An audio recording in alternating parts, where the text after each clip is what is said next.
तो दोस्तों आज का अपना टॉपिक पठार है। तो पठार को हम पढ़ते हैं। भारत में पाए जाने वाले एक ही पठार है, वो प्रायद्वीपीय पठार है। इसको नर्मदा नदी दो भागों में बांट देती है। नर्मदा नदी इस तरह से समझ सकते हैं, नर्मदा नदी मध्यवर्ती या उच्च भूमि का पठार, दक्कन का पठार। तो दक्कन का पठार में कौन कौन से क्षेत्र आते हैं? विंध्य का पठार, बस्तर का पठार, तेलंगाना का पठार, धारवाड़ का पठार, आंध्र प्रदेश का पठार, तमिल का पठार।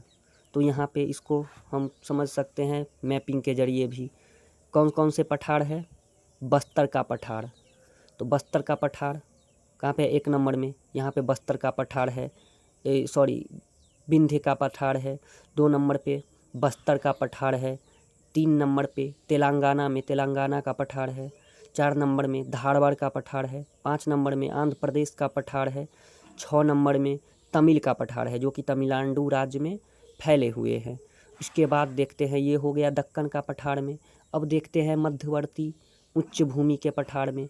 मालवा का पठार, बघेलखंड का पठार, बुंदेलखंड का पठार, विंध्याचल का पठार, छोटा नागपुर का पठार।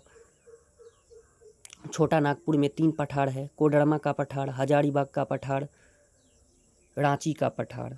इसके आगे है मेघालय का पठार। उसके बाद है लद्दाख का पठार। तो देखते हैं इसमें मैप में कहाँ कैसे दर्शाया है। तो सबसे पहले है मालवा का पठार। मालवा का पठार ये है 7 नंबर पे। ये गुजरात और मध्य प्रदेश के इलाका में फैले हुए हैं। 8 नंबर में है बघेलखंड का पठार, जो कि मध्य प्रदेश और मध्य प्रदेश में विंध्याचल क्षेत्र में पाया जाता है। उसके बाद बघेलखंड का पठार 10 नंबर में, ये यहाँ पे है उड़ीसा के छत्तीसगढ़ और मध्य प्रदेश में फैला हुआ है।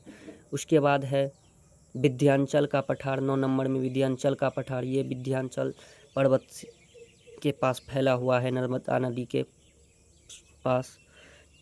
इसके आगे है छोटा नागपुर का पठार। छोटा नागपुर का पठार जो कि यहाँ पे झारखंड में फैला हुआ है, और इसमें कोडरमा का पठार, हजारीबाग का पठार और रांची का पठार भी मौजूद है। अगला है मेघालय का पठार, जो कि मेघालय में फैला हुआ है। उसके बाद है लद्दाख का पठार, जो कि लद्दाख में फैला हुआ है।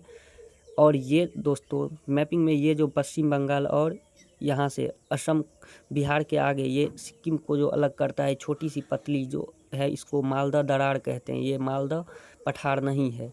अब पठार से कुछ इम्पोर्टेंट प्रश्न भी आ सकते हैं, जैसे कि सबसे बड़ा पठार दक्कन का पठार, सबसे ऊंचा पठार लद्दाख का पठार, सबसे ज़्यादा खनिज धारवाड़ के पठार में, सबसे ज़्यादा कोयला झारखंड के पठार में, दुनिया का सबसे बड़ा पठार तिब्बत का पठार। ये कुछ इम्पोर्टेंट टॉपिक हैं, बन सकते हैं एग्ज़ाम के लिए। तो अगर इस तरह के शॉर्ट नोट्स आप बनाते हैं तो आपको अपने एग्ज़ाम को, आने वाले एग्ज़ामों में बेहतर प्रदर्शन कर पाएंगे। और इसको बिल्कुल आसान भाषा में समझने के लिए आप लोग इस तरह के शॉर्ट नोट्स बना सकते हैं।